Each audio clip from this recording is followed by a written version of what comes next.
Bem, bom dia a todos.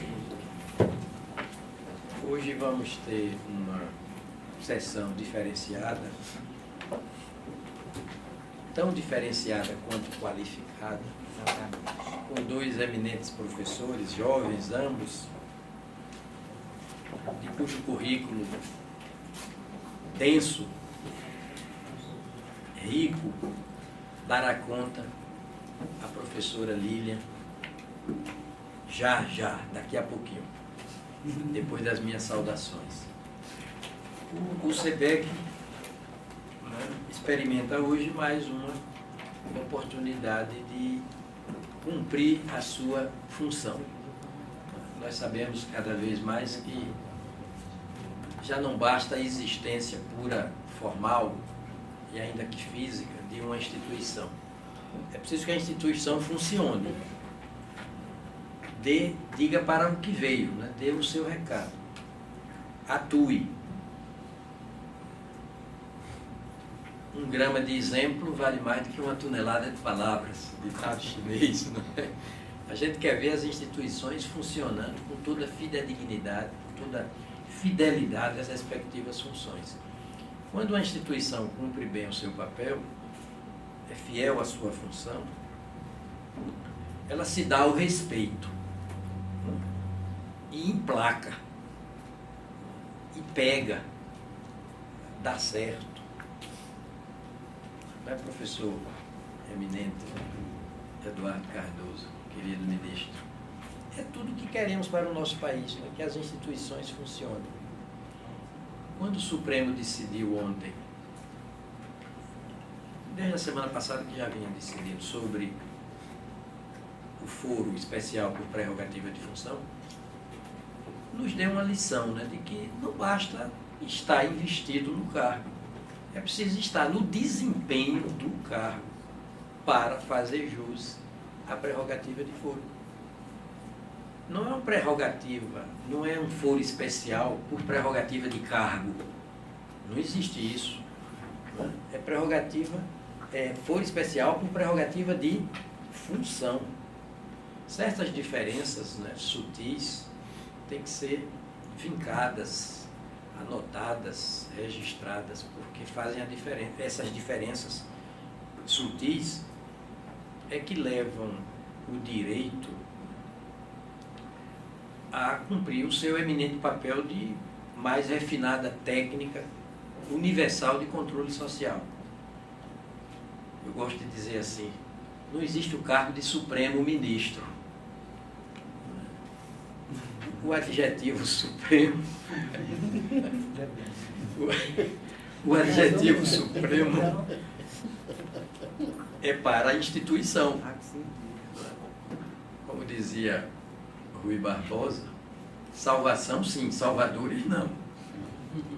E Brecht, depois de Rui, disse, triste de um povo que precisa de heróis. Nós precisamos de instituições, porque elas são o reino da permanência e da impessoalidade. Isso. Então, esta instituição aqui do SEBEC hoje está cumprindo sua finalidade. E com rigor de qualidade, trazendo dois eminentes professores. O nosso coordenador, nós temos, em verdade, dois coordenadores acadêmicos de primeiríssima qualidade, Lília e Eduardo Mendonça. Eles estão aqui me olhando, e quando eles me olham assim mais detidamente, eu já sei que o tempo está... O meu tempo já passou. Não é? Dever de ofício, né? Dever de ofício. Então, eu saúdo a todos, me permito personalizar a saudação, Eduardo Mendonça, Sandra Nascimento, professor Fernando Acunha, professora Leisa Domingues, professora Karina Leles, professor Rafael Machado, professor Gabriel, professor Cleucio, eu não sei se é Jesus Santos ou Santos Nunes. Santos Nunes, querido amigo, grande constitucionalista, administrativista, que certamente fará parte aqui do SEBEC. Já é membro do SEBEC. Per omnia secula seculorum, para honra nossa. E os dois ministros aqui do lado esquerdo do peito, onde bate mais forte o coração. Benjamin Zimila, do TCU, um jurista enorme, né? E além de engenheiro, viu? Mas a polivalência ali faz acento, definitivamente. Um acadêmico e um dos mais, né, qualificados, admirados ministros do TCU. E Eduardo Cardoso, né, que por onde chega só recebe aplausos, né, só recebe admiração. Eu termino mesmo agora, vou prometer, já saudei Lília, dizendo que há poucos dias eu fui fazer uma palestra. Eu tenho que dizer isso. Diga. Eu fui fazer uma palestra em Natal e me encontro com o Zé Eduardo na saída do avião. O Zé Eduardo, você está por aqui? Ah, sim, eu vi seu nome no folder. E ele também viu o seu. Eu digo, Zé, eu vou assistir a sua palestra, não posso perder essa coisa. Você vai falar sobre o quê? Ele aí parou assim, disse, para falar a verdade, eu não sei bem.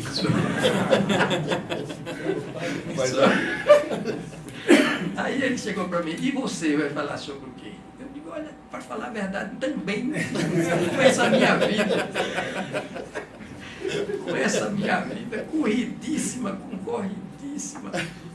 Mas na hora, né, eu vejo lá e tal. Aí eu disse para Zé, você não precisa preparar nada não, porque você já não se dá a fraqueza de pensar por ideias. Você pensa por ideais. E as ideias vêm a reboque dos ideais, sem nenhuma dificuldade. Esse homem arrebentou. Como nós dizemos no Nordeste, eu sei que está sendo gravado, vou incidir numa coloquialidade excessiva. Ele estava com a macaca, com a corda toda. Possuído. Ele fez uma palestra dessas a palestra inesquecível, aplaudidíssimo e tudo mais. Por quê? Porque ele encarna ideais. E a encarnação dos ideais é que determina o fluxo, a produção, a qualidade, o conteúdo das ideias. Mas Bem, agora sim a professora Lília vai falar dos professores, vai fazer a apresentação. Bom, gente, bom dia. Eu quero primeiro agradecer a presença de alunos, todos aqui, professores, né, companheiros de trabalho, enfim. Não é? Eu dividi a apresentação com eu e o Zé Cardoso, tá? O Zé vai falar, o professor Zé Eduardo vai falar do Alessandro Soares e eu vou falar do Carlos.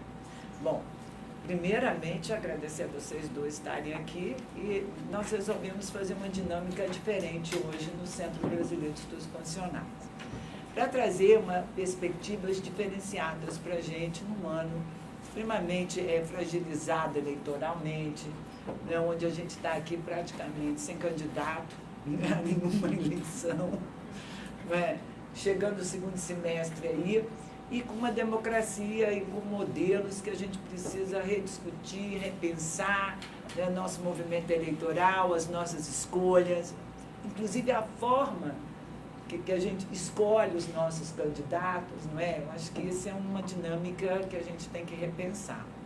E é melhor no microfone, Kleber? Está gravando, né? Bom, mas acho que está todo mundo ouvindo, né? Para gravar. Ah, tá bom. Melhor. Bom, então, eu estava em casa e vi um documentário que me chamou muita atenção do Instituto Update. Não é? E levei quase 2 meses para chegar no Caio. Esse jovem ativista, economista, não é? E que um grupo de pessoas funda o Instituto Update, que é focado em práticas políticas e contemporâneas, buscando dados quantitativos e qualitativos de como é que a América Latina, os países da América Latina vêm se comportando e focando nas suas escolhas eleitorais, democráticas e partidárias. Então, quando eu vi o documentário a primeira vez, eu descobri que a nossa angústia é coletiva. Nós estamos com o mesmo problema que a Colômbia, que o Paraguai, que os nossos irmãos argentinos, não é isso? Que o México. Então, ou seja, todo o nosso modelo de escolha, as nossas formas de escolha. Álvaro, por favor, sente-se ali. Aqui ao lado do ministro Benjamin, por favor. Né? Professora Betina também, se quiser, vai para a mesa.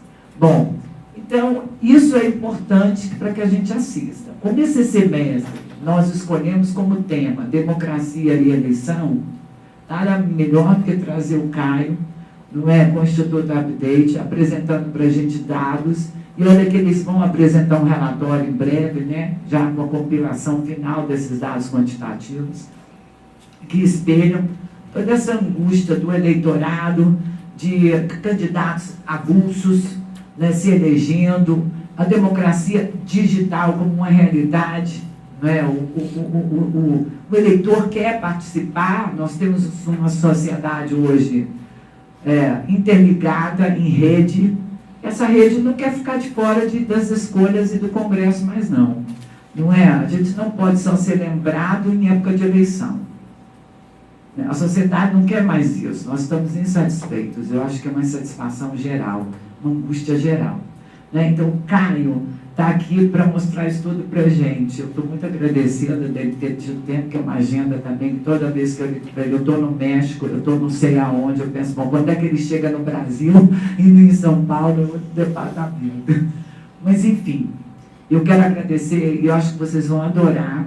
Nós temos aqui participantes de grupos de pesquisa da área da América Latina, da professora Patrícia Peroni e da professora Alessia, né, que estão focados nesses estudos. Né? Depois, se quiserem tirar qualquer dúvida com o Caio, estejam absolutamente à vontade, o pessoal do grupo de pesquisa. E tem uma ótima manhã, né? Todos nós acho que vamos ter, tá? Zé, com você. Bem, a professora Lívia pediu que eu apresentasse o professor doutor Alessandro. Para mim é uma honra muito grande poder apresentar, porque eu conheço há muitos anos. Trabalhamos juntos, ele chegou a ser meu assessor no período, chegou a ser meu assessor no período, chegou a me auxiliar na Pontifícia Universidade Católica de São Paulo, e hoje é meu chefe, porque ele é o diretor acadêmico de uma instituição que eu leciono na Escola Paulista de Direito. Exatamente por isso eu acompanhei o brilhantismo da carreira acadêmica do professor Alessandro, desde o seu mestrado até a tese de doutoramento que ele fez pela Universidade de São Paulo e Universidade de Salamanca, na Espanha, que é essa obra preciosa, que eu tive a oportunidade de apreciar a sua defesa, a democracia direta do constitucionalismo latino-americano e europeu, fruto de um estudo, de uma dedicação imensa. O professor Alessandro Soares, além de advogado nos dias atuais, ele ainda é professor da Universidade Presbiteriana Mackenzie, em São Paulo, e acredito que, seguramente, professor Brito, é um dos grandes expoentes da nova geração política do país. Tem sido convocado, chamado para intervenções, inclusive, em outros países, né? E, portanto, é uma daquelas pessoas que a gente vê com orgulho, né, ao longo da existência, são poucas, viu, um desenvolvimento sempre dentro de uma mesma linha principiológica, ética e de coração. Portanto, é um orgulho poder receber no SEBEC o professor Alessandro Soares, e tenho certeza que todos adorarão as reflexões que ele poderá apresentar nesta manhã, tarde de hoje. Muito bem. Gente, bom dia, tudo bem? Queria agradecer primeiro o convite da professora Lívia para estar aqui, primeira vez que eu venho na CEUB, e estar aqui no SEBEC é interessante porque eu não só não sou advogado, não estudei direito, como eu pouco entendo dele. E eu acho que estavam falando um pouco sobre, né, o português e como a gente pode brincar com as palavras em português. Eu sinto falta de poder brincar com o português constitucional, porque eu não compreendo ele. Então a minha fala aqui, a minha apresentação, ela vem de um lugar que ele é, inclusive por causa disso, com a tentativa de cidadãos de compreender a política para poder, de fato, participar dela. Eu vou começar fazendo a apresentação, não sei se dá para ver, ou se é melhor apagar a luz aqui, o que vocês acham? Pode ser.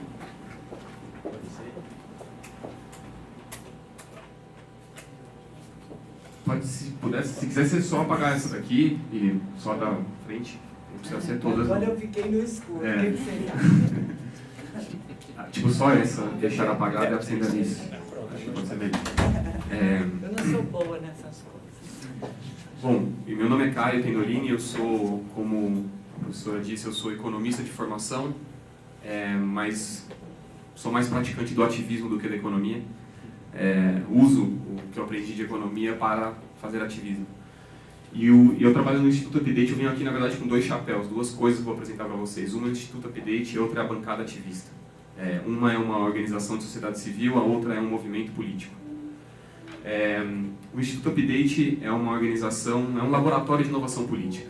É uma organização que trabalha basicamente entendendo 2 questões. Uma é que a política hoje precisa ser acessível para as pessoas, e que essa inovação, essa nova forma de fazer política precisa ser acessível para as pessoas, e 2, que ela precisa permear as instituições. Com esses 2 desafios que a gente trabalha. Para começar dando contexto, eu acho que eu gosto de fazer uma pergunta, e eu acho que essa pergunta pode ter uma resposta diferente aqui, que é: quem aqui confia de fato em algum partido político ou em algum político? Levantando a mão, tipo, literalmente. Eu sei que eu estou colocando vocês numa situação... mas assim, eu estou falando mais do público no geral. Quem de vocês aqui, de fato, olha e se sente representado e acredita em política? Essa é uma questão real que a gente está enfrentando não só no Brasil, e nem na América Latina, mas no mundo inteiro.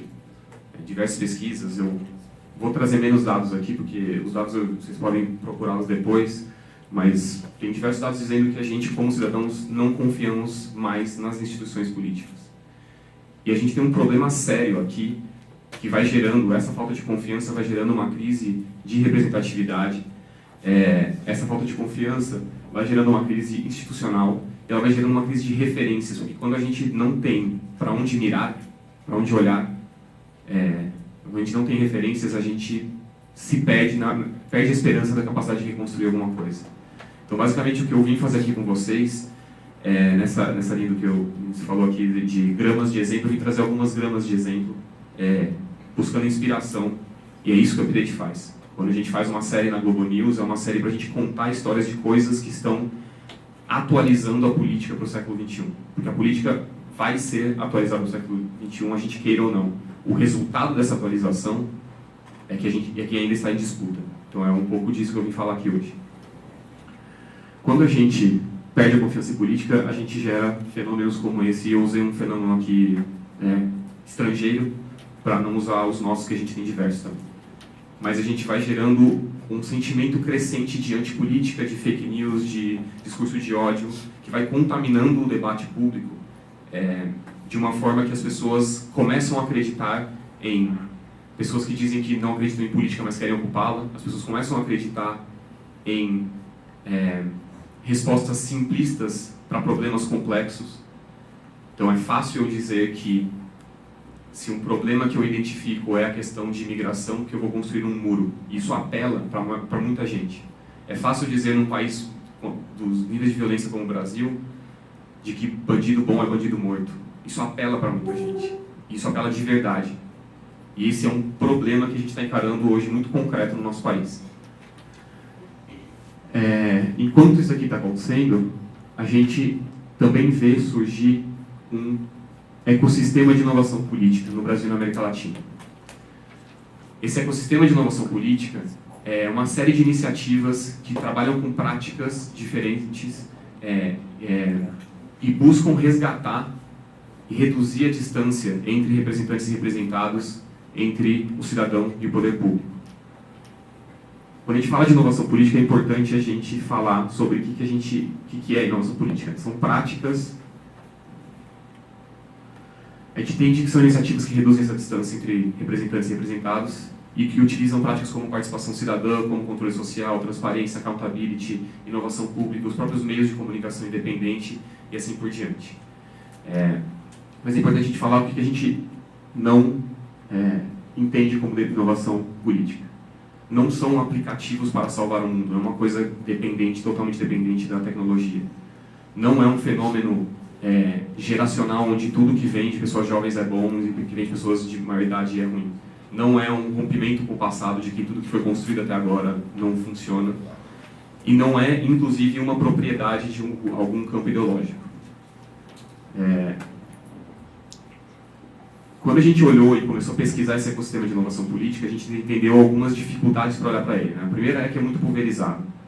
Você tem muitas iniciativas acontecendo hoje, fora do radar, que não ganham atenção pública e que não necessariamente se reconhecem como práticas comuns. Então isso fica um aplicativo que surgiu lá, um processo que aconteceu aqui, uma iniciativa que aconteceu neste momento, isso está muito pulverizado ainda. Uma segunda questão é que são táticas e estratégias muito diferentes que são utilizadas. Uma terceira é que as mesmas práticas são referenciadas por esses atores com dialetos diferentes. Então, eu posso estar fazendo a mesma coisa que uma pessoa no México e ela vai dar um nome para isso diferente do que eu estou dando hoje. E tem uma alta volatilidade disso, né? Tem práticas que surgem e morrem muito rapidamente, seja porque não acham repercussão no interesse público, seja porque não conseguem se viabilizar. O que a gente entendeu desse ecossistema é tendências que têm acontecido na América Latina, em toda a América Latina, que se repetem em vários países. E o que eu vou apresentar para vocês é um pouco dessas tendências que a gente descobriu, né? Essas 5 tendências. A primeira tendência a gente chama de protagonismo cidadão. E aqui, de novo, quero lembrar vocês de que não estamos falando de práticas que inventaram, não são coisas absolutamente inéditas, mas que são inovadoras pela forma como elas estão acontecendo. O protagonismo cidadão, ele tem algumas características, mas é basicamente o cidadão tomando para si a responsabilidade de ocupar um espaço onde o poder público não está dando conta.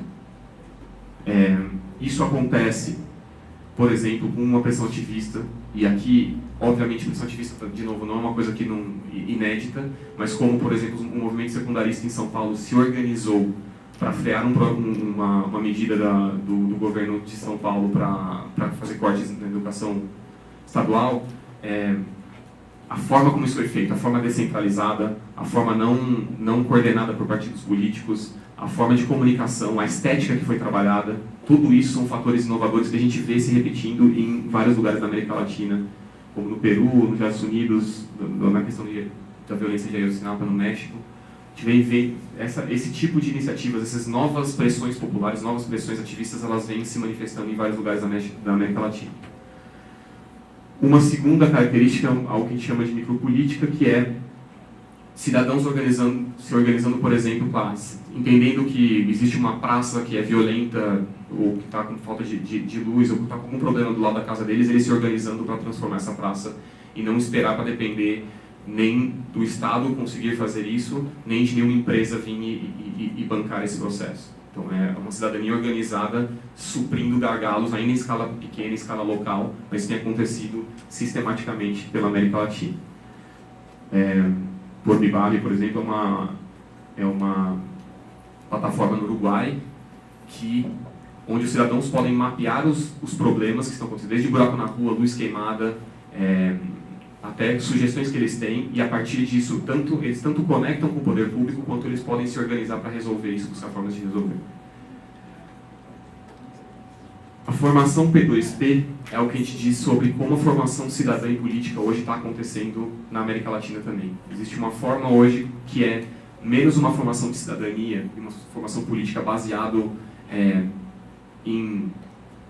numa forma tradicional, num partido político, você entrar numa militância, e mais você basear num ativismo, numa troca entre diferentes ativistas e práticas que vão se reconhecendo e vão aprendendo um com o outro. Então, por exemplo, um dos exemplos é a Escola de Ativismo aqui no Brasil, ou o Barrio das Activistas na Bolívia, que é uma iniciativa onde mulheres ensinam mulheres, desde na infância, a usar, a resgatar as tradições daquela comunidade, quanto na maioridade a se adequar a tecnologias, a utilizar o celular e assim por diante.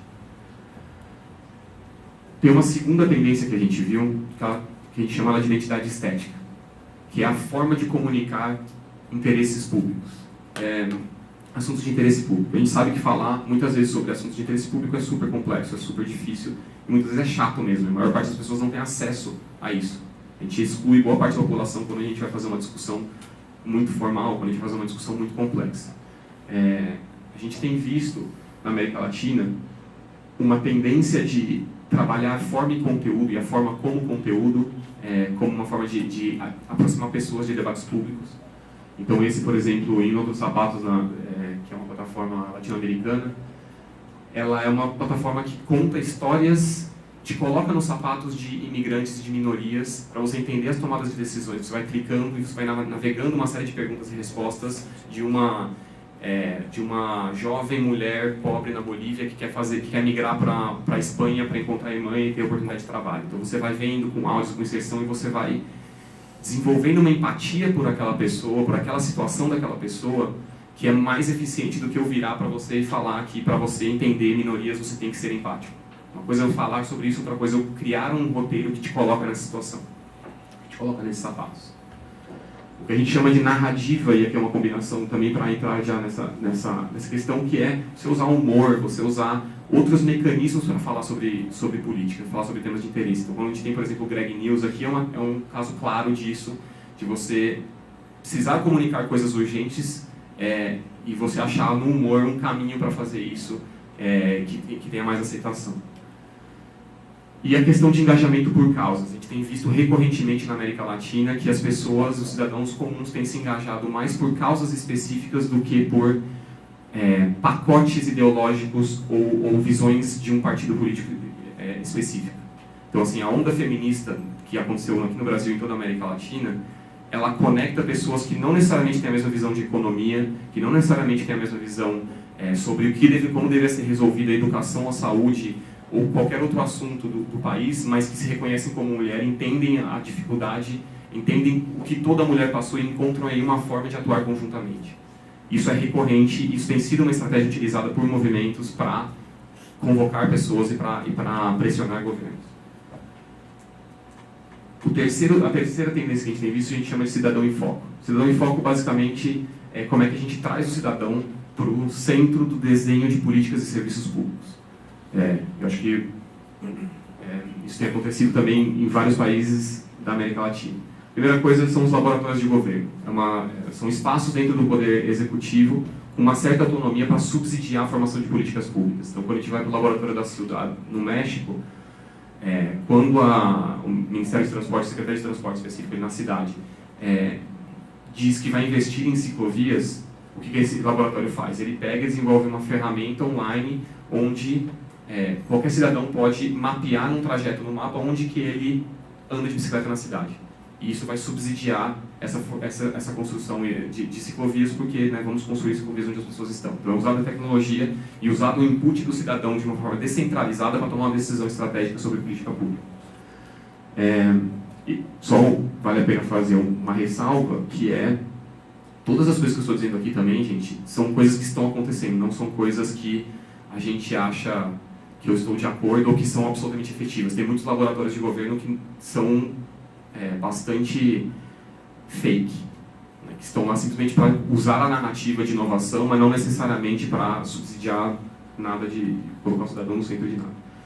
A gente tem visto também algo que a gente chama de poderes permeáveis. Então eu coloco aqui o próprio Marco Civil como um caso aqui no Brasil, que a gente viu de uma construção, como é que a gente faz para mobilizar a sociedade civil a partir de um debate complexo que junta experts, que junta pessoas comuns, constrói-se uma legislação que permite e que permeia, que vem da sociedade civil e permeia a institucionalidade.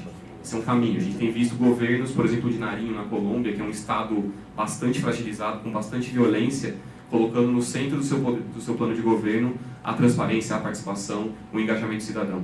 Então a gente tem visto esses exemplos acontecerem também. E a digitalização de serviços públicos. Isso é uma coisa que tem acontecido muito. O governo do Chile, por exemplo, tem aplicativo para absolutamente qualquer coisa que você queira fazer de serviço público, está lá.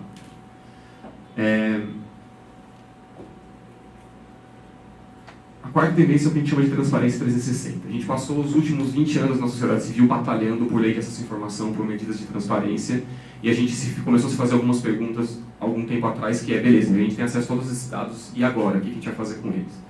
Uma coisa que a gente tem visto são como a utilização de dados públicos tem transbordado para certas ações concretas. Então, a primeira é a perspectiva de uma timeline político.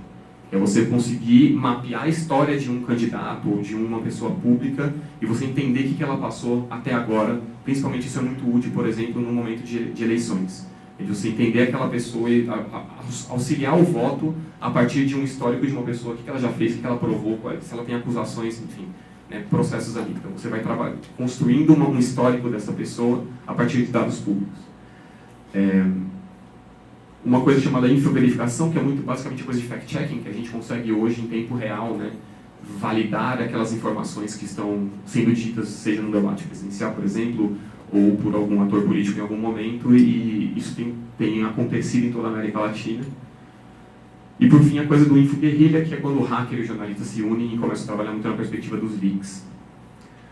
São todas tendências também. E, por fim, e aqui eu vou entrar com mais...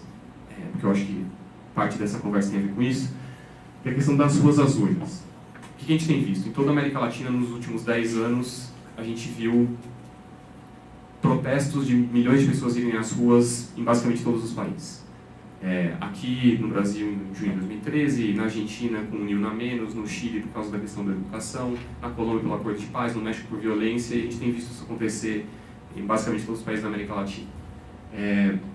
Depois que essas grandes manifestações acontecem, a sociedade civil começa a se organizar e começa a tentar disputar eleições de uma outra forma. Fazer uma disputa eleitoral que foge do que a gente está acostumado a ver. E, obviamente, dentro das diferentes possibilidades e instituições democráticas de cada país. Então, uma coisa que a gente tem visto aqui, vindo surgir, são mecanismos de afinidade política. Então, me representa, por exemplo, em 2016, o que eles fizeram foi, fizeram um questionário sobre questões ligadas a direitos humanos e direitos da cidade, mandaram esse questionário para todos os candidatos a vereador, e o foco deles é legislativo, todos os candidatos a vereador no Brasil. Desses todos os candidatos, mais ou menos uns 1.500 responderam, e aí você, como eleitor, podia ir responder esse mesmo formulário e falar onde você ia votar, e a plataforma te falava, a pessoa que mais respondeu parecido com você, o candidato que mais respondeu parecido com você é esse. Então ele ajuda a te dar esse matching da política, algo como um Tinder da política, né, no eleitoral. A gente tem visto partidos 2.0, partidos novos. De novo aqui, não estou entrando nos méritos de... colocando os partidos aqui no Brasil, não entrando nos méritos de nossa organização olha para isso como um fenômeno de partidos tentando fazer coisas diferentes. O grande caso latino-americano é o Revolução Democrática no Chile. O Revolução Democrática é um partido que surge a partir do movimento estudantil, que elege George Jackson, deputado federal, e que hoje é a terceira força política, junto com a Frente Ampla Chilena, é o grande ator por trás da Frente Ampla Chilena, que conseguiu ter um resultado de terceiro lugar nas eleições presidenciais, conseguiu eleger uma bancada de 20 deputados federais e um senador. Então é um novo partido político que, em questão de 3 anos, consegue se posicionar como uma força política relevante no cenário. A gente vê, por fim, uma terceira coisa, que são o que a gente chama de ativismo eleitoral. Ativismo eleitoral são pessoas que estão entrando, cidadãos, ativistas que estão entrando para querendo disputar eleições e fazendo isso não necessariamente por dentro de partidos políticos. Aqui no Brasil a gente tem falado muito sobre a questão de renovação política. Esses movimentos que se organizam por fora de partidos políticos, mas obviamente dialogam com partidos políticos porque precisam lançar candidaturas. Isso tem acontecido em toda a América Latina também. E eu vou aprofundar um pouco mais na questão da bancada ativista. Como é que eu estou de tempo aqui? Tá na hora. Tá. Bom, eu vou passar alguns slides, porque aqui eu estava falando de formas como a sociedade civil hoje se engaja nas eleições. Né? Tem organizações da sociedade civil que criam uma carta compromisso e pedem para os candidatos assinarem. A gente tem mecanismos de curadoria eleitoral que selecionam partidos, que selecionam candidatos que defendem certos interesses. Então, o voto LGBT mapeia todos os candidatos que defendem a pauta LGBT, o enegrece seu voto candidatos negros, o voto de uma feminista, candidaturas trans no Brasil, assim por diante. Isso está acontecendo, aconteceu em 2016, vai acontecer esse ano de novo.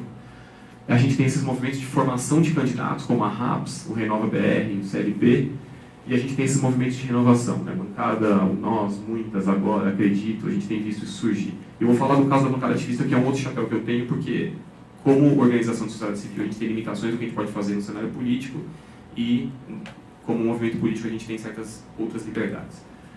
A bancada ativista ela surge em 2016 muito a partir disso. Beleza, a gente está vivendo um caos na política, a gente viveu um golpe parlamentar e, independente se você chamou aquilo de golpe ou impeachment, você não ficou feliz com o que você viu naquele processo. Quando você viu aquela votação, você não gostou de quem te representa. Essa é a sensação do brasileiro. E a gente se vê naquele lugar falando, beleza, somos ativistas, estamos formulando coisas na sociedade civil, estamos fazendo experimentos aqui super incríveis, e toda vez a gente tem que negociar com um outro lado da mesa político que sua coletividade não está conectada com o que a gente está fazendo e não tem o menor interesse em se conectar. Então a bancada ela surge num momento que vamos convocar as nossas redes de ativismo de confiança para a gente ver quem tem coragem de ser candidato, porque na verdade todo mundo, quem aqui já passou perto disso sabe que é bem difícil ser candidato, você passa por um processo bem intenso, e vamos criar uma rede de suporte na ida e na volta para esses candidatos, na ida para ajudá-los a ter mais visibilidade, a conseguir superar os custos que existem para você ter uma eleição de sucesso, e na volta de um acolhimento, de que essa pessoa não seja rejeitada na sociedade civil quando ela sai da política, ou seja porque ela entrou ou não conseguiu, porque na sociedade civil como um todo, se você fala que você vira político, parece que você está falando para alguém que você vai mergulhar no rio Tietê. Pelo amor de Deus, não faz isso.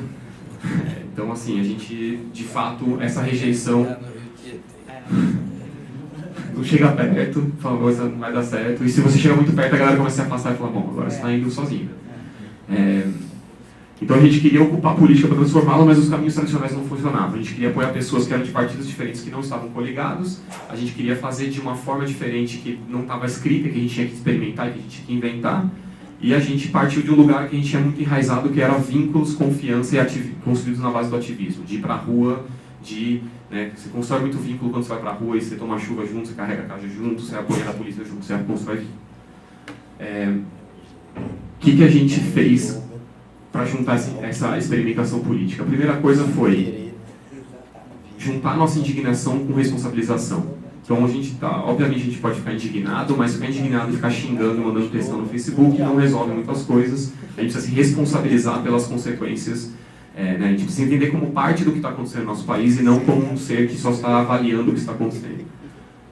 E aí a gente juntou essas redes de confiança de pessoas que se olham nos olhos e que se reconhecem e que estão dispostas a errar juntas com ativismo. Com pessoas que têm causas e que representam causas, têm compromissos com causas, coletividades e territórios.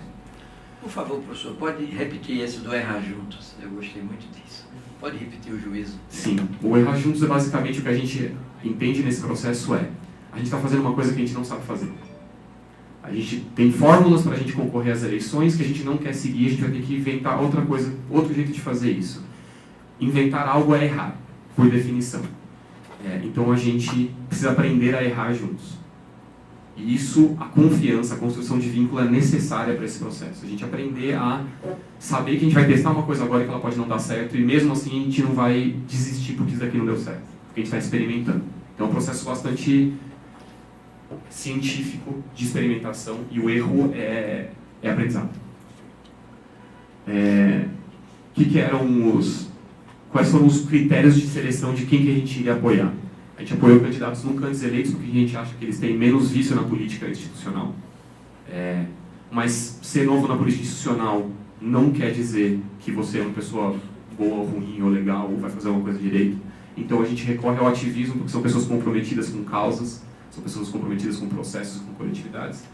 Pessoas progressistas porque a gente sabe o tipo de mundo que a gente quer ver.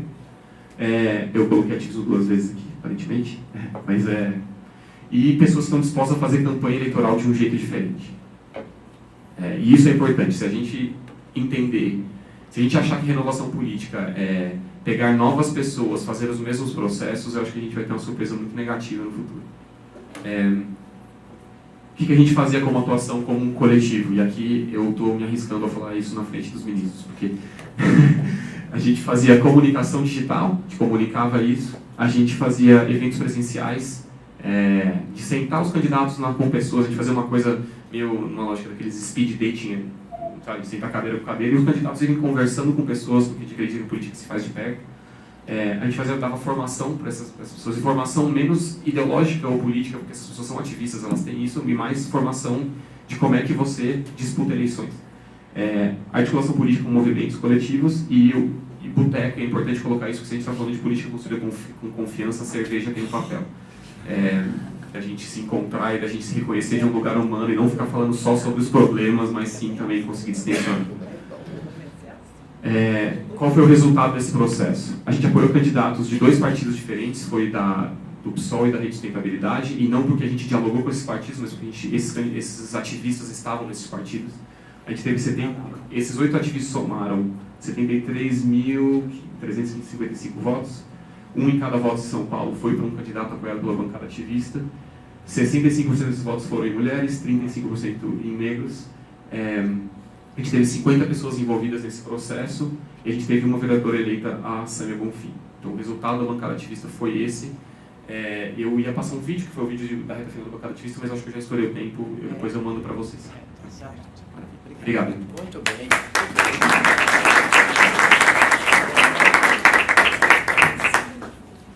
Excelente. Professor? Professor não, pelo amor de Deus. Excelente. Foi ótimo.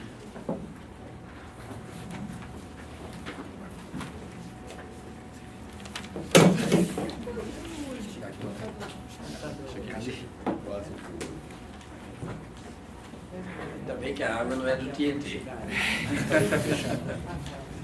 Peraí que ele foi buscar mais papel para ajudar. Não, pode trocar. Tá tudo bem, tudo sob controle. O computador sobreviveu. Nem seu notebook está vivo. Tá vivo. É esse que é o problema. O notebook. Se é fechado, tranquilo. Um beijo. Posso já? Ele já foi pegar um guardanapo para mim. Pode deixar. Posso já começar?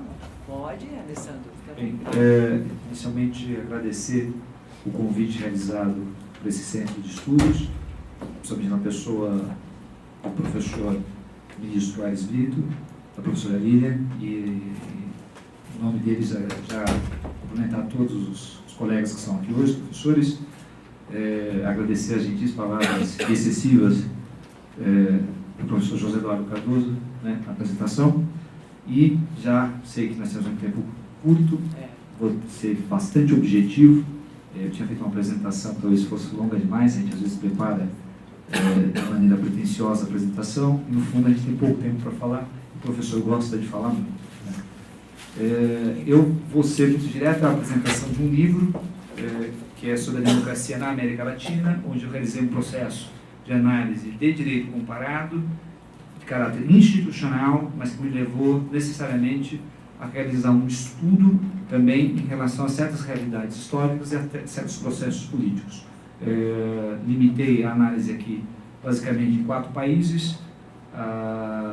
Temos o Brasil, basicamente que é uma importância pontual, porque normalmente no direito comparado nós temos um problema objetivo no nosso país, ou na nossa região, no nosso local de vivência, e tentamos encontrar em outras nacionalidades, em outras instituições, respostas para problemas que talvez sejam similares ou que se aproximem de alguma forma. Além do Brasil, fiz um comparativo de institutos de democracia direta, que esse seria o elemento jurídico da comparação, no Brasil, no Equador, na Venezuela e na Espanha. Do ponto de vista da escolha do objeto de estudo, de análise, eu tenho, se eu pudesse fazer uma divisão aqui, eu tenho 2 constituições mais contemporâneas, que é a Constituição Equatoriana de 2008 e a Constituição Venezuelana de 1999, que é conhecida por alguns autores, infelizmente não tenho tempo de fazer esse debate, mas como novo constitucionalismo latino-americano, cuja uma das características seria o protagonismo político cidadão, né, de cidadania dentro dessas constituições. Como acusação, esse praticamente é o lado elogioso dessas constituições, como acusação àqueles que falam que essas são constituições populistas, que neutralizam a representação política e que causam prejuízo, na verdade. Ou seja, existe uma disputa política em relação a este constitucionalismo chamado de novo constitucionalismo latino-americano, do qual muitos autores retiram a Constituição brasileira, embora outros autores coloquem a Constituição brasileira dentro desse novo constitucionalismo. Dito isso, eu só vou, no tempo que eu tenho aqui, 20 minutos exatamente, eu vou botar o cronômetro aqui, inclusive, para tentar me segurar. Eu vou falar simplesmente de um aspecto. Eu sei que eu mandei 2 papers, né, para os professores e para as professoras, mas eu quero falar de 2 aspectos especificamente. Aliás, um aspecto especificamente em relação ao trabalho realizado. Infelizmente, não temos tempo para falar de todos. E esse aspecto tem a ver com processos constituintes. Porque, no fundo, eu fui obrigado necessariamente a fazer uma análise não só do direito comparado enquanto norma, mas tive que analisar os processos constituintes para entender como nasce nessas constituições a participação política, nos instrumentos de democracia direta e como esses instrumentos se desenvolvem, então, após essas constituições. Quando eu olho o novo constitucionalismo latino-americano em relação a isso, eu faço um conflito com o que eu vou chamar aqui só como um conflito geral, um velho constitucionalismo. E aí eu retiro a Constituição brasileira, nesse momento, né, do novo constitucionalismo, e coloco junto com a Constituição espanhola de 1978. Então, eu teria um conflito de dois modelos constitucionais, um em tese seria mais conservador, com menos instrumentos de participação direta, e uma dupla constituição, que é a equatoriana e a venezuelana, que seria mais progressista. E nesse conflito, eu quero aqui nesse momento tentar encontrar um elemento sobre questão de processos constitucionais, ou melhor, processos constituintes. Para fazer essa narrativa, eu quero chamar a atenção, e aí está no nome do livro também, porque eu faço uma análise de direito comparado imaginando uma proposta legislativa, né, que dê conta da realidade. E dentro dessa perspectiva, eu parto de dois fenômenos. Um, o impeachment, ou o golpe institucional, que eu mesmo nomeio, e é importante, a nomenclatura no livro não é um elemento secundário, porque ela envolve necessariamente o tipo de proposta que vai ser realizada, né? Embora possa ser polêmica a nomenclatura em relação ao processo de impeachment de Rousseff, que aconteceu há pouco tempo aqui no país. O segundo elemento do que eu parto são as jornadas, ou chamadas jornadas de junho de 2013, que me parece ser o epicentro onde há uma mudança conjuntural importante na realidade latino-americana, e não só brasileira, e que nesse epicentro me parece estar o germe daquilo que Antônio Negri chama do poder constituinte que se nega a se constitucionalizar, né? E dentro dessa perspectiva, eu vou partir principalmente da jornada de junho, vou deixar um pouco de lado processos de impeachment ou de responsabilidade política de maneira geral e focar minha análise rápida, sucinta, em relação às jornadas de junho e como as jornadas de junho envolveu necessariamente uma dinâmica que me parece em gênese ou em semente como um processo constituinte a médio prazo, né? Que poderá, logicamente aqui é uma aposta que o jurista deve fazer, mas eu costumo também fazer análises políticas e acho que o direito comparado pode se dar ao luxo, às vezes, de fazer esse tipo de análise. Lembro aqui do professor Roberto Bobbio, quando tem que escrever sobre o futuro da democracia, ele fica se perguntando se ele pode ficar falando do futuro da democracia, já que é uma aposta também de futuro, e apostar no futuro e fazer esse tipo de análise não seria o papel do jurista para alguns. Dito isso, eu parto necessariamente então de um processo político histórico específico em 2013, que foi a jornada de junho.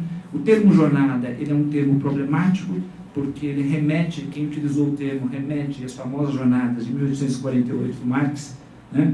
na análise marxista do 18 por Marx, sobre as jornadas revolucionárias na França de 1848, e que seria uma comparação muito excessiva, porque junho de 2013 não se compara ao que foi aquilo que o professor Eric Hobsbawm fala, aquela fagulha que jogou no meio da Europa e fez revoluções liberais em diversos países, chegando inclusive até a Alemanha prussiana, né? Esse tipo de revolução, o que ensejou inclusive com o tempo o Bismarck a assumir o poder na Alemanha Imperial.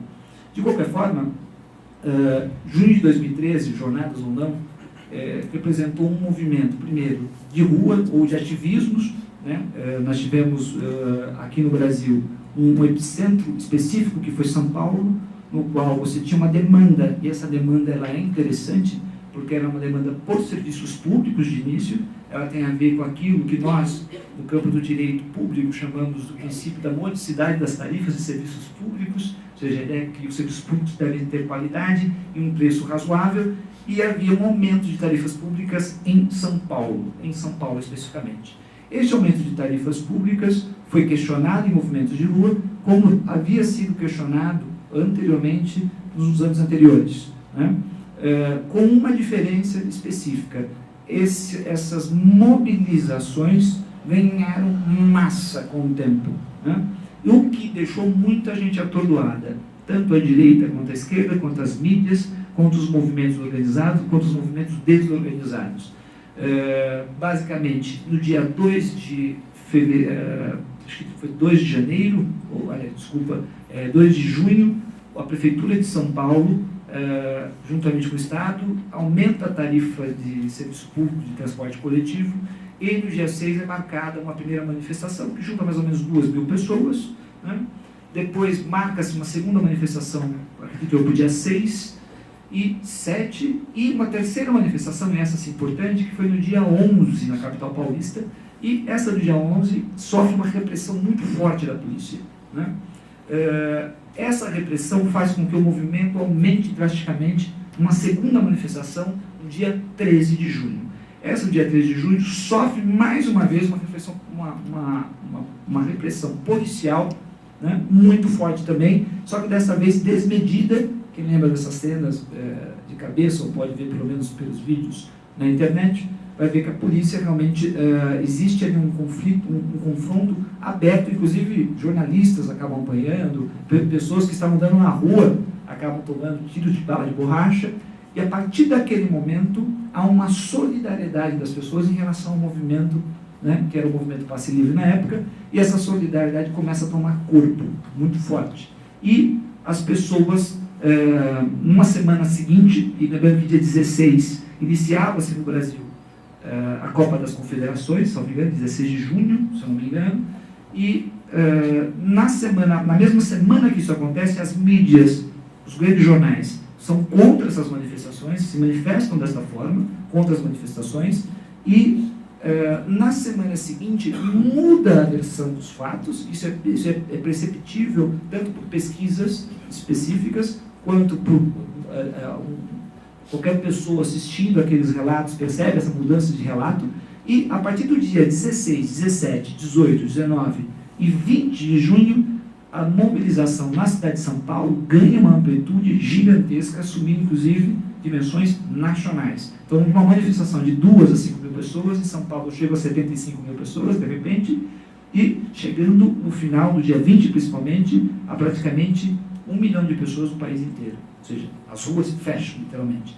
Com uma observação, aquela demanda que era específica, concreta e posta de maneira clara, a redução das tarifas, ou mesmo a tarifa zero de transportes públicos em São Paulo, que depois se espraia pelo país, se torna agora mais genérica. Lembro eu que o professor José Eduardo Cardoso sempre falava que uma das manifestações era o fim da prova da ordem, né, que estava no meio das manifestações. Tinha de tudo, um pouco, né, isso é verdade. Mas 2 elementos sobressaíram, elementos ainda assim genéricos, bem genéricos, 2 elementos. Um era a ideia de saúde e educação, que eles chamaram então de padrão FIFA. Ou seja, a ideia de uma crítica ao estado de bem-estar, ou um desejo de uma espécie de estado de bem-estar. E aqui todo cuidado é pouco. A demanda ali foi ensino e saúde pública muito forte. Não havia uma dinâmica privatista, vamos dizer assim, em relação a esses serviços, né? E do outro lado, o tema da corrupção. São os 2 elementos que surgem de maneira muito forte. O tema da corrupção, de um lado, e o tema dos serviços públicos ou do estado de bem-estar social. Com uma observação no tema da corrupção, e aí nós vivemos um momento de crise, eu coloco isso também no livro de uma maneira específica em relação à Venezuela, um autor chamado Michel Coped, que fala simplesmente que nos períodos de crise há uma tendência generalizante das pessoas culparem a corrupção pelos problemas que têm a ver com decisões políticas, ou seja, de longo prazo, o que seria uma espécie de desvio. Ele fala isso de moralização da crise. Você começa a moralizar a crise. Aquilo que você começa a achar que simplesmente roubaram o país, ao invés de questionar o tipo de modelo de país que está sendo engendrado. Ele fala, há um desvio. Esse é um desvio que eu vou chamar aqui de populista e que normalmente joga à direita. Ou seja, estou dizendo que existe um populismo de direita e de esquerda. Muito forte. E não estou dizendo que o populismo seja negativo em si, né? Então, essa dinâmica me parece que aconteceu nas jornadas de junho de maneira muito forte. Demandas por questão de estado de bem-estar, né? Nós sabemos que, ontologicamente, as constituições ela têm dois estratos importantes, uma parte dogmática e uma parte orgânica do texto constitucional. E nós sabemos que o processo constituinte que levou à Constituição de 1988 constituiu um estado de bem-estar social, dentro das suas medidas, dentro dos seus limites, com uma observação importante. Todos chamam a Constituição brasileira de 1988 como Carta Cidadã. Ela seria, nesse caso, equiparadas também à própria Constituição venezuelana, a equatoriana, a boliviana, a Constituição espanhola de 78, a Constituição portuguesa de 76, a Constituição indiana, a Carta de Bonn de 1949, todas elas vocês poderiam fazer um traço e dizer que tem ali direitos fundamentais. Logicamente, a espanhola exagera em cima da alemã, a alemã seria um pouco mais genérica, vamos dizer assim, mas todas elas têm esse perfil de Estado que eu vou chamar, no caso da América Latina, vou citar um autor colombiano, Maurício García Viegas, uma Constituição aspiracional, né, ou de caráter transformador, citando o professor Gilberto Bercovitch da Universidade de São Paulo. Então, esse modelo constitucional é um modelo constitucional que, lendo a Constituição de 88, ou lendo essas cartas políticas, a primeira conclusão que você chega é, bem, esses processos constituintes foram geniais, porque olha a carta de direitos que a população fez em relação à sua própria realidade. E as cartas aspiracionais são aquelas onde há uma distância muito grande entre realidade e desejo. Né? Normalmente se caracteriza dessa forma. Mas quando você vai aos processos constituintes latino-americanos, o brasileiro de 88, o uruguaio, né, de alguma forma, os processos de reforma na Argentina, o chileno, você vai ver que são processos tipicamente de transição à democracia, saindo da ditadura. E são processos tutelados pela ditadura militar. Só com uma observação sobre o Uruguai, porque o Uruguai foi um processo tutelado pela ditadura militar, onde os militares na década de 80 submeteram a referendo se eles poderiam ficar ou não. A pressão era tão forte por participação política, e nós sabemos que o Uruguai é o país que mais utiliza referendos, ou pelo menos com perguntas pontuais. Acho que o Equador pode passar, mas com perguntas pessoais, hoje o Uruguai é o que mais realiza. E o Uruguai tem essa característica específica. Essas constituições que são, então, super progressistas, foram produzidas em processos de transição controladas pela ditadura. É óbvio que você tinha, então, você tinha um controle da ditadura em relação a esse processo. E é óbvio que ele não foi totalmente democratizado. Né? E o problema é que a parte política das constituições ficaram amarradas ainda a este processo. O que eu quero dizer, basicamente, é que se a Constituição de 88 tem um lado positivo, ela tem um lado negativo. E o lado negativo é a organização dos poderes, é a democratização dos poderes, é a amplitude democrática.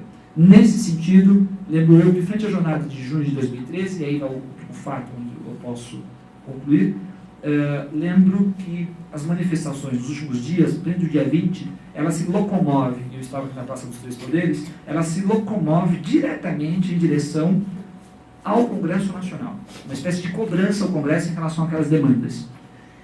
O Congresso silencia.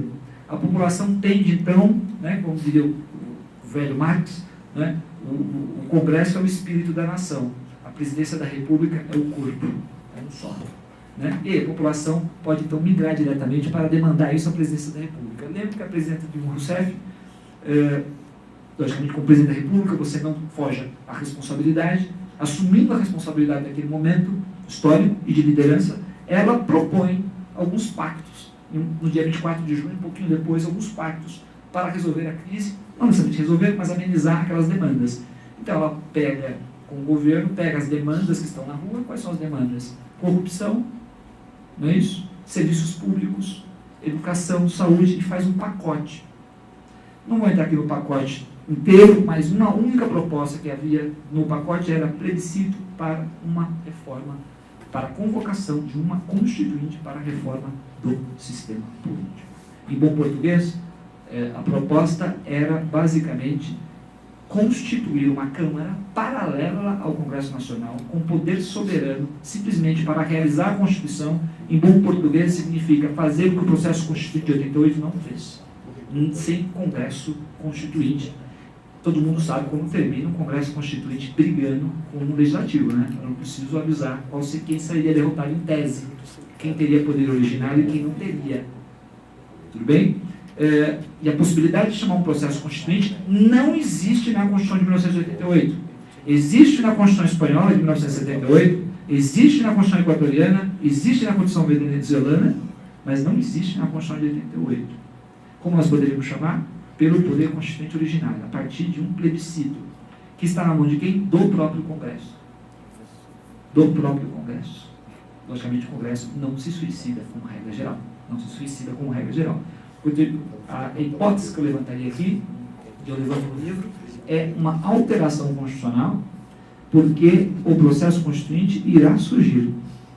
Irá surgir na medida em que a análise das outras realidades latino-americanas demonstra que ele surgirá. Por diversos elementos que, infelizmente, não tenho tempo de tratar aqui. Ele surgirá, o modo como surgirá, será satisfatório ou não, depende dos processos políticos, do grau de participação e da capacidade realmente de inovar. Aqui, né? A gente falou de inovação com cargo agora há pouco, de inovar um pouco neste processo, né? Então, fica aqui minha apresentação. Né? Acho que eu não estourei muito tempo, não, né? Não. Tá bom? Agora, basicamente, isso para vocês. Obrigado.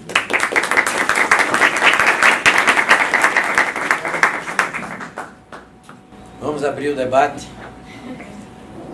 Sandra primeiro, já levantou. Tem alguém com preferência na fala, professora Aires? Pois é, eu fico, sempre vou desenham. começar, passo para a Sandra. Eu fico muito preocupado com a perspectiva de convocação de uma Assembleia Nacional Constituinte, Também. porque a gente sabe como começa e não sabe como termina. E, a meu juízo, pelo menos, essa Constituição é de muito boa qualidade. Ela é pouco conhecida cientificamente, a meu juízo. Nós não padecemos de déficit de normatividade constitucional, padecemos de déficit de interpretatividade e de aplicabilidade. Eu tenho receio de que um movimento aí de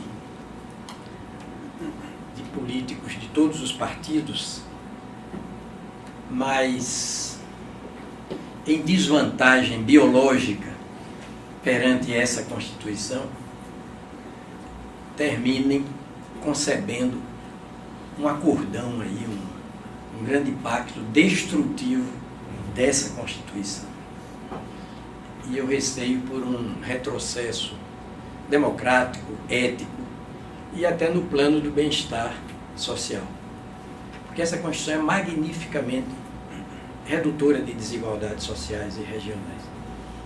Basta lembrar que isso é um dos objetivos fundamentais da República Federativa do Brasil, esse encurtamento de distância. Artigo 3º, inciso 3º, e é um dos princípios da própria ordem econômica. Artigo 170, reduzir distâncias sociais e regionais. Essa Constituição é tão boa nesse plano da justiça social que chega a dizer no artigo 193, a ordem social toda se baseia, tem por base o primado do trabalho. O primado é a primazia, é a precedência do trabalho sobre o capital.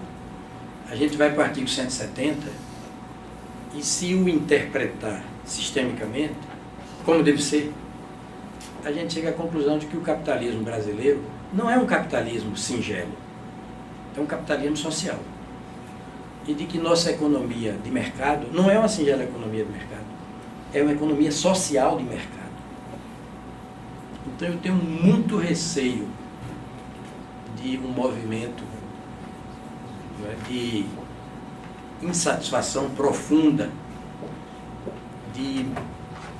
dos que estão muito, digamos ali, próximos do Rio Tietê, generalizando, nacionalizando o Rio Tietê, de todos os partidos. Nesse momento eles se tornem pós-graduados em Arapuca. Eu tenho muito receio de que isso venha a acontecer. É uma provocação. Eu acho que essa Constituição foi elaborada democraticamente e teve um extraordinário mérito de dizer às explícitas, desde o preâmbulo, que o seu princípio continente, de que tudo mais é conteúdo, inclusive a República e a Federação. Princípio continente, democracia. Está lá no preâmbulo. E no artigo 1º, a República Federativa do Brasil, constituída pela União Indissolúvel dos Estados, do Distrito Federal e dos municípios, constitui-se em Estado democrático de direito. Bem, é o meu receio. Professora Sandra. Então, bom dia a todos, todas. Cumprimentar os expositores, o Caio e o Alessandro, o professor Alessandro. Dizer que esse cenário, né, esse panorama que você traz da América Latina é muito interessante para a gente perceber como há um processo contínuo em que a sociedade está tomando nas suas mãos, né, a possibilidade de produzir transformações, né, a partir das das erosões, né, das instituições. Me apresentar brevemente, eu sou professora de Teoria Constitucional aqui no UniCeUB, sou pesquisadora, colaboradora na Universidade de Brasília, no Departamento de Estudos Latino-Americanos, e desde o meu mestrado eu pesquiso e estudo o cenário da América Latina, em particular em relação à questão de direitos fundamentais. E tem um trabalho muito interessante, então a minha tentativa de tentar contribuir, fazer um diálogo com vocês a partir do texto, na verdade, eu fiz uma leitura e a tentativa de fazer esse diálogo, vou ser breve também.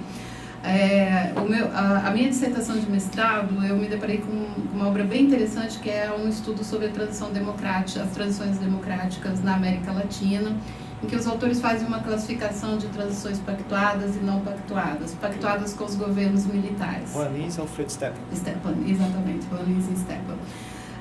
Nesse caso, né, na perspectiva, eu fiz um estudo comparado em relação à Colômbia, e Venezuela e Brasil. E no caso do Brasil, o Brasil fez um processo de transição pactuada com o regime militar, né? Então, de um estudo mais aprofundado, já em 2002, quando eu fiz meu mestrado, sinalizava para esse momento que nós estamos hoje, né, de reversões, né, de contenções dessa dimensão progressista que a Constituição de 88 ela traçou. No entanto, o cenário, né, que a América Latina hoje vivencia é um cenário que, nesses dois trabalhos de vocês, eu percebo que é algo comum aqui, que é uma perspectiva do medo da democracia radical. Nós temos medo da democracia radical, porque na mesma medida a gente se depara pela própria ausência das experiências de vida democrática, por conta do nosso histórico, né, de regimes ditatoriais prolongados, há pouca experiência na vida democrática e, consequentemente, a gente se depara o tempo todo com os riscos da democracia direta, com os riscos do mecanismo de consultas populares, principalmente em relação ao Brasil, que a gente não pode deixar de lado de considerar que a estrutura hierarquizada, e aí no trabalho do Caio fala sobre a questão de minorias, né, desses processos de como as decisões vão fazer essa inserção, né, de interesses de minorias nas agendas estatais nesse sentido, que é essa estrutura hierarquizadora, né, na dimensão racial, na dimensão de gênero, na dimensão étnica, na dimensão das identidades de gênero, que as políticas de Estado e que a governabilidade ela fica totalmente comprometida. Então você vai abrir um processo democrático em que, né, a estrutura social ela está pautada por essa dominação.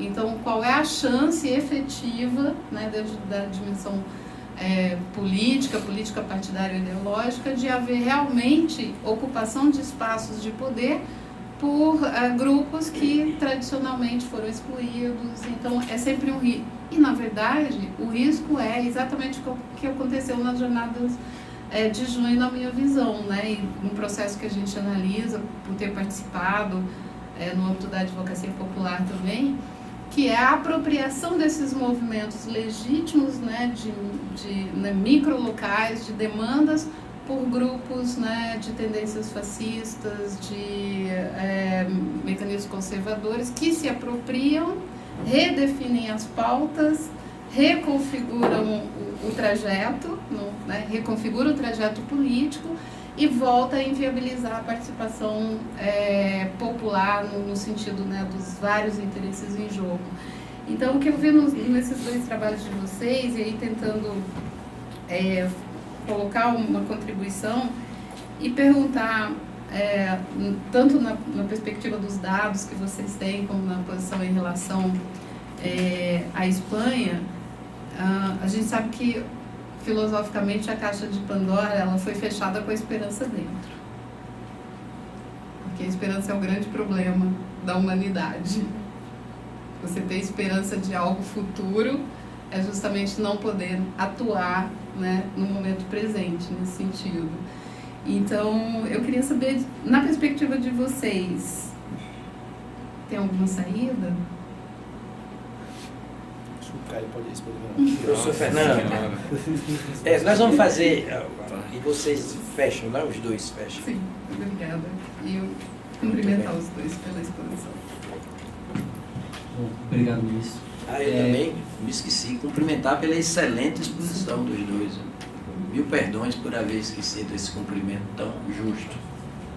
Bom, bom dia, boa tarde já, né, para todos. Eu tinha feito uma série de anotações aqui, principalmente na fala do Caio, que me evoca uma série de temas, mas eu queria fazer na verdade, uma pergunta separada para cada um.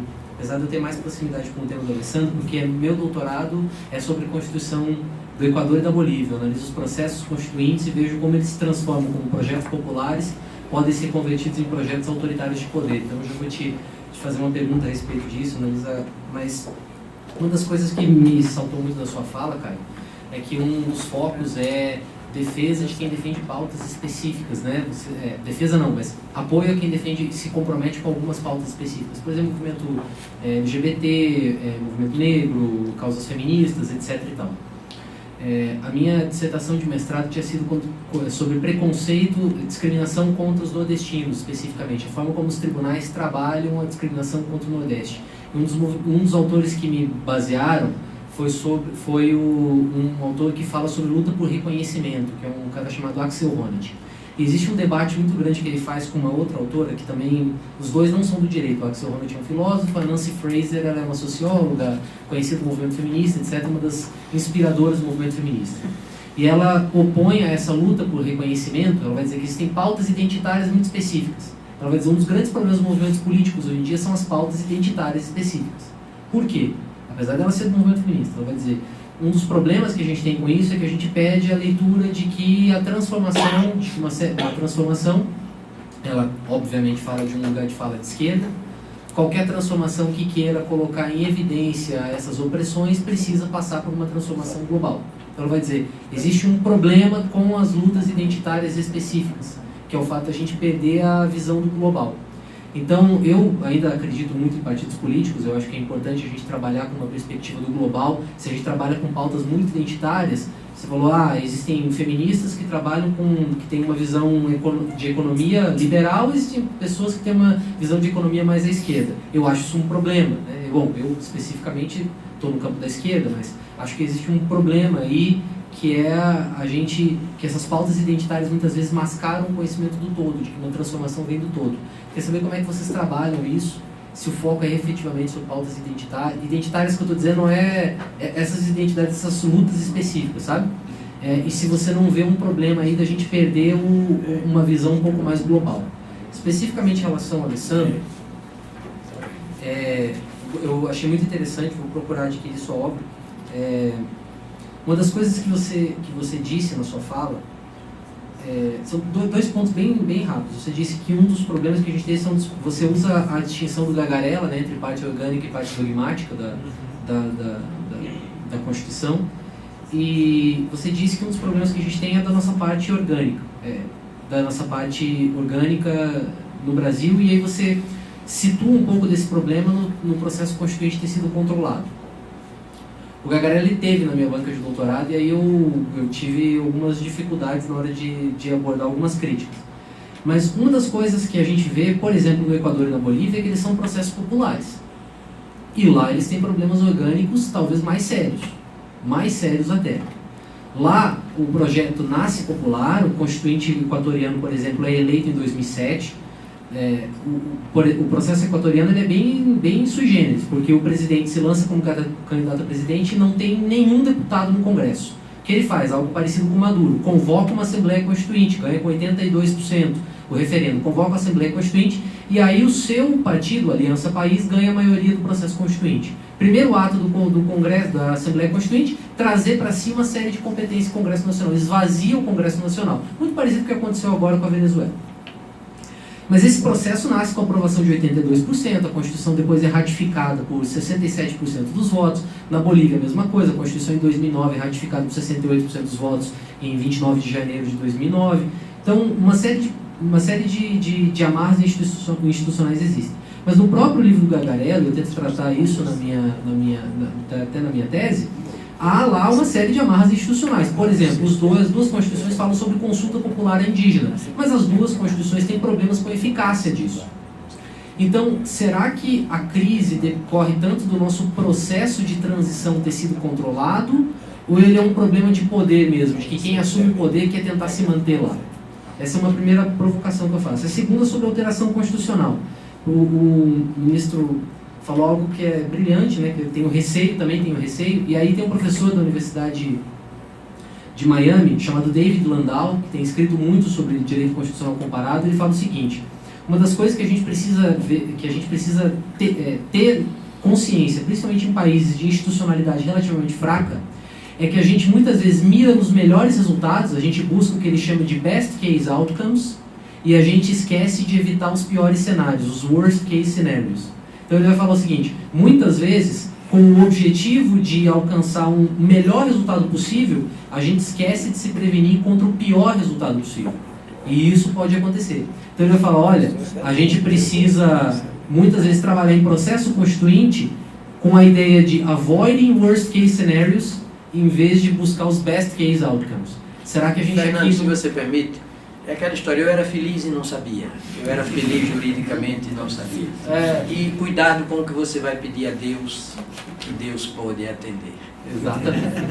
Então, será que ao falar em alteração constitucional nós não estamos mirando, ou a proposta não é mirar talvez num cenário excessivamente ideal e esquecer esse problema que a gente tem de base? Para isso, agradeço.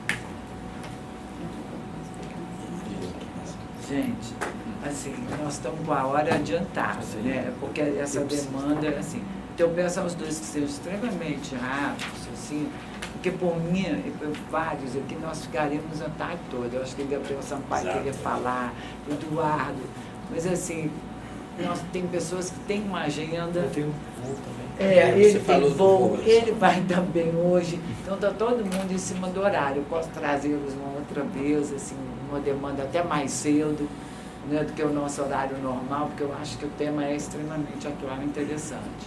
Mas, né?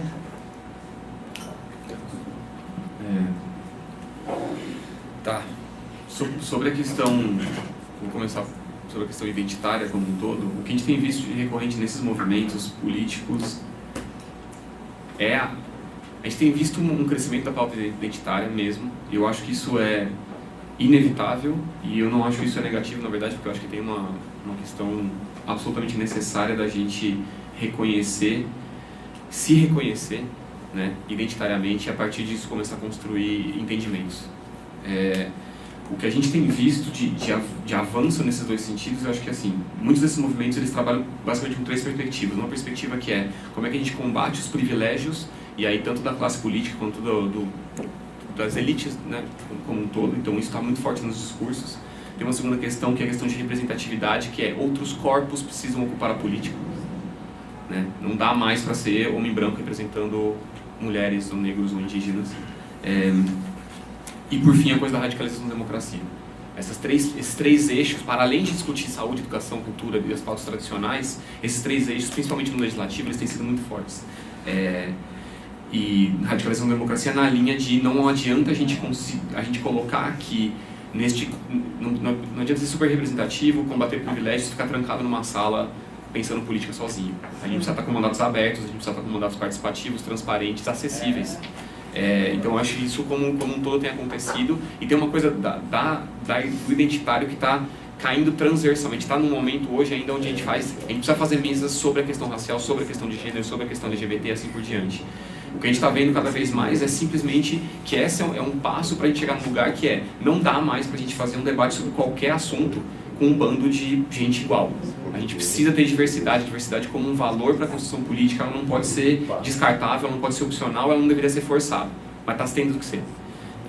Então é isso, a gente não quer mulheres ou negros ou indígenas ou pessoas LGBT falando sobre isso. Nós queremos falando sobre economia, sobre saúde, sobre educação como um todo. Sobre a questão de recuperar a política e saída, não faço muita ideia. O que a gente tem trabalhado muito, assim, eu acho que tem uma questão de recuperar a política. Tem uma questão de... A maior ameaça, em muitas leituras que a gente tem visto, a maior ameaça que a gente tem hoje é o sentimento de antipolítica, que reforça a queda na confiança e que reforça a fragilidade das instituições. Como é que a gente recupera essa confiança e essas instituições? Recuperando a política, e para recuperar a política a gente tem que falar de participação política. A gente trabalha com uma fórmula de ouro de participação política, que é: uma pessoa só consegue participar de política se o custo da participação dela for menor do que a percepção de impacto da participação dela. Então eu só vou gastar meu tempo, minha energia, meu dinheiro ou qualquer coisa que eu tenha para participar de política se eu entender que essa minha participação vai gerar alguma coisa real. E num país e numa região tão desigual quanto a América Latina, o custo de participação política da maior parte da população é infinito. Uma pessoa que acorda às 4 horas da manhã, gasta 4 horas por dia no trânsito, tem 3 empregos e cuida dos filhos, é impossível para ela participar de política. A política só bate na porta dela quando vem pedir voto e oferecer alguma coisa em troca. Então, assim, a saída para mim passa por combate à desigualdade, fomento a noção de que a política é importante é a cidadania e, ao mesmo tempo, a gente achar formas, e aí sim a inovação e a tecnologia podem ser úteis, formas da gente conseguir que, de fato, a participação política das pessoas resulte em algo. Porque se você me convidar para participar de um processo e o resultado desse processo não vier, ou ele demorar 10 anos para sair, eu não vou participar na próxima vez que você me convidar. Então, eu acho que a saída passaria conceitualmente por a gente equilibrar essa fórmula de novo.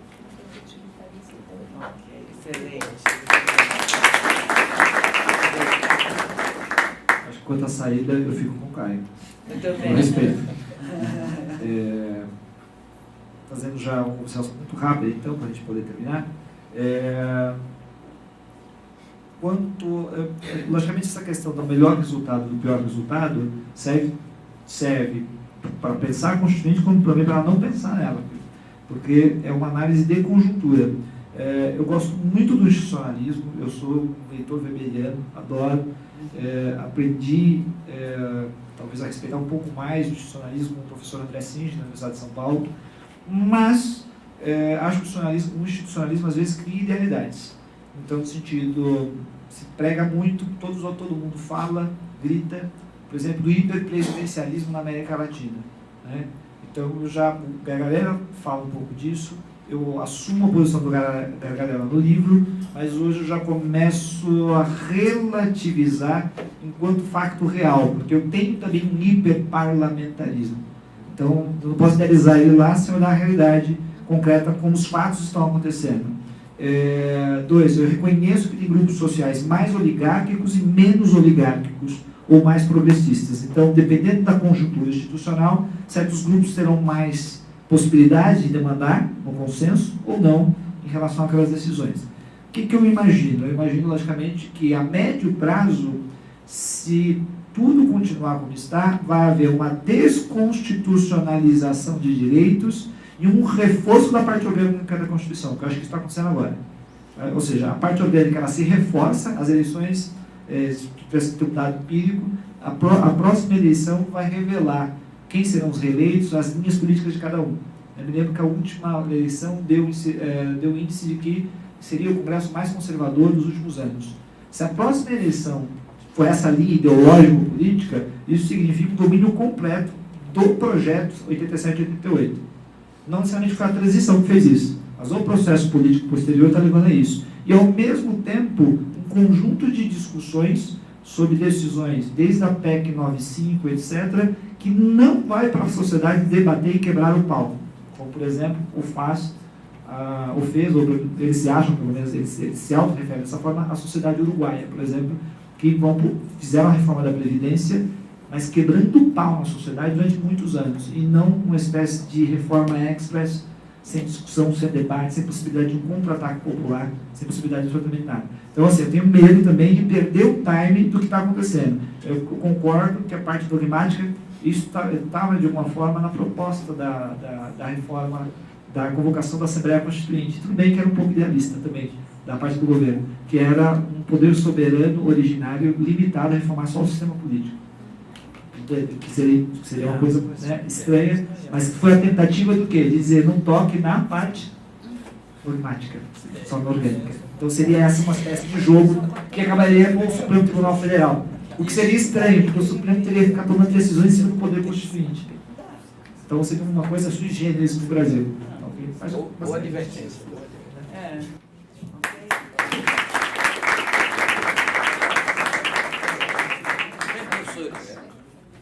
Com todo entusiasmo aqui, nós encerramos agradecendo penhoradamente aos senhores por essa aula de modernidade, de atualidade cognitiva, exposição magnífica, 2 professores natos. Comunicador não é quem fala, é quem é ouvido. Excelente. E eles dois são excelentes. Um abraço, então. Obrigada. Obrigado.